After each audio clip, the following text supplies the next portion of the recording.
Hi, எல்லாரும் எப்படி இருக்கீங்க? நல்லா இருக்கீங்களா? அதாவது சாப்பாடு ரெடி பண்ண போறோம். சாப்பாடுங்கனாக்கு தள்ளி நில்லுங்க. சாப்பாடுனா காலையில பாட்டு முடிஞ்சு விடிய விடிய முழிப்பா. காலைல பாட்டு முடிஞ்சு வந்தோம். வந்தோடனே தூங்க ஆரம்பிச்சு மணியை பார்த்தா மணி 4:30. எங்க வீட்டுக்காரங்க மதியம் ஹோட்டல்ல பிள்ளைங்களுக்கு சாப்பாடுலாம் வாங்கி கொடுத்து அவங்களும் சாப்பிட்டுருக்காங்க. எனக்கு வாங்கி வச்ச சாப்பாடு நான் சாப்பிடவே இல்லை. ஏன்னா நான் முழிச்சது லேட்டு. காலையில என்னமோ கோயில்ல சாப்பிட்டுட்டு வந்தேன். அதனால வந்துட்டு கொஞ்சம் பரவாயில்லாம இருந்தாலும் நைட்டு சாப்பாடு ரெடி பண்ணணும்ல. குழுவுக்கு போயிட்டு 5 மணி 4:30 தான் முழிச்சிருக்கேன். 5 மணிக்கு குழுவுக்கு போக வேண்டியது. அங்கே போயிட்டு வரும்போது மணி 6, 6:30 ஆயிட்டு. பிள்ளைங்களாம் பசிக்கு நைட்டு நல்லா சீக்கிரமே பசிக்கு அப்படின்னு சொல்லிட்டாங்க. வேணா ஹோட்டல் சாப்பாடுனால அவங்க ரொம்ப சாப்பிடல. இதே வீட்டில் நம்ம சமைச்சு வச்சிருந்தோம்னா கொஞ்சம் அடிக்கடி எடுத்து சாப்பிடுவாங்க. ரொம்ப சாப்பிடலையே, அதனால பிள்ளைங்களும் ரொம்ப வயிறு பசி ஆயிடுச்சு. எனக்குமே ரொம்ப கஷ்டமா இருக்கு. அதனால வந்துட்டு எங்க வீட்டுக்காரர் இன்னைக்கு துணைக்கு கூப்பிட்டேன். வாங்க வந்து தோசை சுடலாம் அப்படின்னு சொல்லிட்டு கூப்பிட்டேன். வாங்க தோசை சுட்டு தாங்க, நான் சட்னி வைக்கேன் அப்படின்னு சொல்லி கூப்பிட்டேன். 2 பேரும் வேலை செஞ்சா படப்படன்னு வேலையை முடியுமா? பிள்ளைங்களுக்கு ரொம்ப வேலை தெரியாது. பிள்ளைங்களுக்கு வந்துட்டு இனிதான் வேலை கொஞ்சம் கொஞ்சமா சொல்லி கொடுக்கணும். ஏன்னா நம்ம இருந்தாலும் இந்த வயசுல எதுக்கு வீலை போட்டு கஷ்டப்படுத்தணும் அப்படின்ட்டு ஒரு எண்ணம் உண்டு. நம்ம வீட்டுல வந்து பாட்டு போயிட்டு வர அன்னைக்கு அவங்க வந்து வீட்டுல ஏதாவது கொஞ்சத்துக்கு கொஞ்சம் சமைச்சு வச்சிருவாங்க அப்படின்ட்டு ஒரு நம்பிக்கை இருக்கு. குறைச்சி வைங்க. எண்ணெய் இதெல்லாம் ஊற்றி எண்ணெய் தடவிடுங்க, அப்பதான் வர்றோம். எல்லாம் வந்து தெரிஞ்ச மாதிரி முந்திரி கொட்டை மாதிரி முந்திட்டு நிக்கப்படாது. நான்ஸ்டிக் அது கொஞ்சம் ஐயமாயிட்டு. அது கொஞ்சம் அந்த நான்ஸ்டிக்லாம் போயிட்டு இப்ப எல்லாம் வேற கொஞ்சம் இரும்பு தான் இருக்கு. ஒரு வேலைக்கு 2 வேலை ஆகும் நினைக்கிறேன் இன்னைக்கு. உங்களுக்கு யார் ஊத்த சொன்னா? தோசை பாருங்க.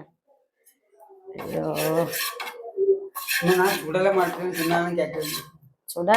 சுட மாட்டேன்ல, அது என்ன கேட்கணும். தோசை இதுல தொடச்சிடுங்க. எண்ணெய் என்ன வச்சிருக்கேன்னா எண்ணெய் இப்படி லேசா தடவணும். நல்லா சூடாயிட்டு நிறைய எண்ணெய் ஆயிட்டோ. சரி, எண்ணெய் ஊத்துங்க.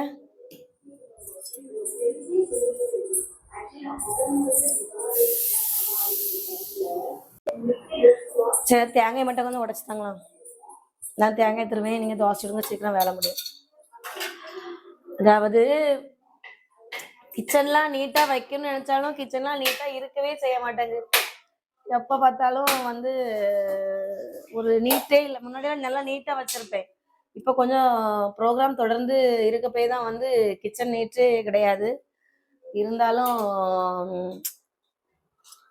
சுத்தமாக மாட்டேங்க. அதுக்கு என்ன செய்யன்னு தெரியல.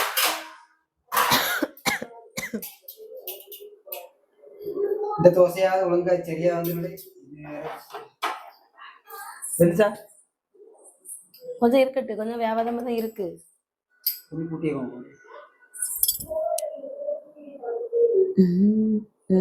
போதும். எண்ணெய் தடவுனால டக்கு டக்குன்னு சூடாயிரும். அதுல ஏன் எண்ணெய் தடவணும்? சட்டாப்பையில யாரா எண்ணெய் தடவுவாங்களா? தோசைக்குள்ள தானே எண்ணெய் தடவுவாவ.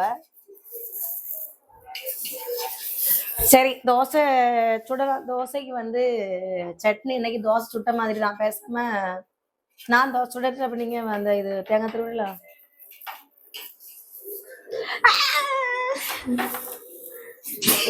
2 தோசை போச்சு. 2 தோசை இன்னைக்கு வந்துட்டு பொறுமையா எடுத்திருந்தா அழகா வந்திருக்கும். வெந்துதான் இருக்கு, உங்களுக்கு எடுக்க தெரியாம நீங்க தேங்காய் மட்டும் திருவுங்க, நான் சட்னி வச்சுட்டு 2 தோசை வேஸ்ட். இது யாருக்கு அவையிலே கொடுத்துருவோம், அவையிலே தின்னுட்டு. 2 கரண்டி மாவு வேஸ்டா போச்சு. இப்ப நான் சுட்ட தோசை வந்து அழகா இருந்துச்சு. சரி, நம்ம யாரையும் குறை சொல்லக்கூடாது. குறை சொன்னா அப்புறம் அடுத்த தடவை ஒரு அவசரத்துக்கு வரமாட்டாங்க.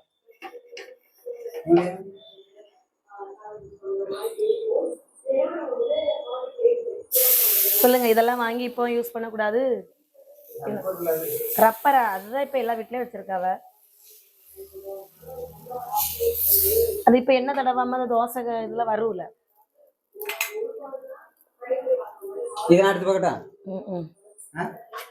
தோசை சுட சொன்னாக்கி இப்படி கரைச்சி வச்சிருக்கீங்களே, இதுக்கு பதில் சொல்லுங்க. நான் தான் கரைச்சேன். 2 இடம் வேஸ்டா போச்சு. இது வேஸ்டா நான் வேஸ்டா தோசை சுட தெரியுமா தெரியாதா? இது இதை எடுத்து பாக்க தெரியுமா தெரியாதா? தெரியும். நான் இதை எடுத்து பாக்க தெரியுமா? சரி, அப்ப நான் போட்டா நான் இந்த ஒண்ணு இந்த ஒண்ணு இதை எடுத்து பாக்கு. அது கொஞ்சம் பொறுமையா எடுக்கணும், அப்பதான் அழகா இருக்கும். சும்மா நீங்க வந்து அவசர அவசரமா எடுத்தது வராது. பொறுமையா எடுங்க.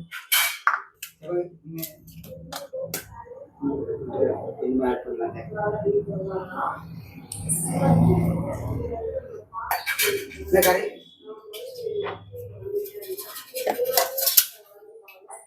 கொஞ்சம் சைடு சைடு கொஞ்சம் கொஞ்சமா எடுங்க.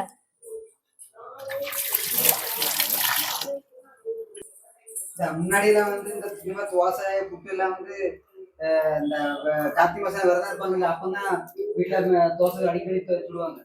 இப்ப அப்படி இல்லை. இப்ப அப்படி நினைச்ச போய் தோசை மாவு வீட்டுல மாவு அரைக்க மாட்டாங்க, கடையில போய் வாங்கிட்டு வீட்டுல மாவரைக்கலாம் கிரைண்டர் ரிப்பேர். இந்த நீங்க நீங்க என்னது நீங்க மிக்ஸி கிரைண்டர் நான் வந்து ஒரு சர்வீஸ் டெக்னீஷியன். ஆமா என்கிட்ட சொன்ன நேரம் இல்லை.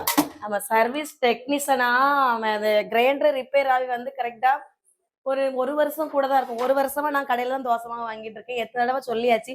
சரி நீங்க பாக்கண்டா, சரி வெளியாவது கொண்டு கொடுத்து சரி பண்ணி தாங்கன்னு எத்தனை தடவை கேட்டாச்சு. அது சொல்லுவாங்க இல்லையா, அந்த வந்து ஒரு பழமொழி சொல்லுவாங்களோ, என்னது, ஒரு வழியா வந்துட்டு பாத்தீங்கன்னா என் வீட்டுக்காரு தோசை சுட படிச்சுட்டாங்க பாருங்க. முன்னாடிலாம் தோசை சரியா வரவே இல்லை, இப்ப நல்ல தோசை சுடுறாங்க பாருங்க. வேலையெல்லாம் முடிச்சாச்சு பாருங்க. மிளகாய் இல்லை, அதனால வந்துட்டு இன்னைக்கு நைட்டுக்கு என்னது வத்தல் வத்தல் சட்னி அரைச்சிருக்கேன். நல்லா தான் இருக்கு. அதுக்கப்புறமா வந்து தோசை ரெடி ஆகிட்டு இருக்கு. முட்டை இல்லைனாக்கு பிள்ளைகளுக்கு ஒரு முட்டை தோசை போட்டு கொடுத்தாலே போதும். முட்டை தோசை கொஞ்சம் பெருசா வருமா, அதையே சாப்பிட்டுருப்பாவ, அவிகளுக்கு அதுவே போதும். இன்னைக்கு வந்துட்டு முட்டை இல்லை, எதுவுமே வாங்கலை. ஏன்னா நான் தூங்கிட்டேன். நான் வாங்க சொன்னாதான் அவ எதை வாங்கி தருவாவ. சுதன் தம்பி பாவம், ஏன் வேலை வாங்குறிய அப்படிலாம் சொல்லுவிய.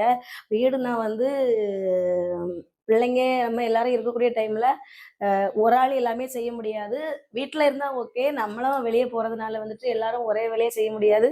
2 பேரும் சப்போர்ட் பண்ணி வந்து ஏதாவது செஞ்சாதான் வந்து சாப்பிட முடியும். சும்மா வந்து ஹோட்டல்ல வாங்கி சாப்பிட்டுட்டு இருக்க முடியாது. ஹோட்டல்ல வாங்கி சாப்பிடலாம், பிரச்சனை கிடையாது.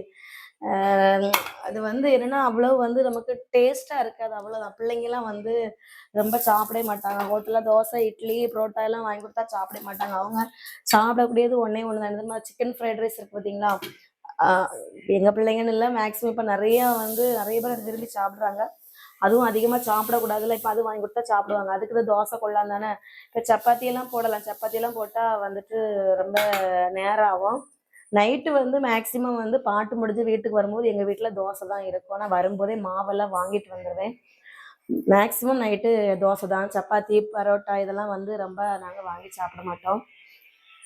பிளாக்கி சாப்பிடுவோம், பரோட்டா வந்து பிளாக்கி சாப்பிடுவோம். அதனால அவனுக்கு மட்டும் வாங்கிட்டு வருவோம். ஏன்னா அவனுக்கு தோசை எல்லாம் வச்சா திங்க மாட்டான், அதனால அவனுக்கு மட்டும் பரோட்டா வேணா வாங்கிட்டு வருவோம். இல்லாம வீட்டுல ரொம்ப பரோட்டாலாம் வந்துட்டு வாங்குறது கிடையாது. உங்க வீட்டுல இன்னைக்கு என்ன சமையல், அதை மறக்காம கமெண்ட்ல சொல்லுங்க. நீங்க சமையல் செய்யும்போது உங்க வீட்டுக்காரங்க உங்களுக்கு ஹெல்ப் பண்ணி தருவாங்களா, அதையும் சொல்லுங்க. ஏன்னா எங்க வீட்டுக்காரங்க அடிக்கடி சொல்லுவாங்க, என்னன்னா வந்து நீதான் என்னை இப்படி போட்டு வேலை வாங்குற வந்துட்டு அப்படி இப்படின்னு சொல்லுவாங்க. அதனால நான் கேட்குறேன். வேற ஒன்றும் இல்லை. டாடா பாய், அடுத்த வீடியோல பார்க்கலாம். பாய்.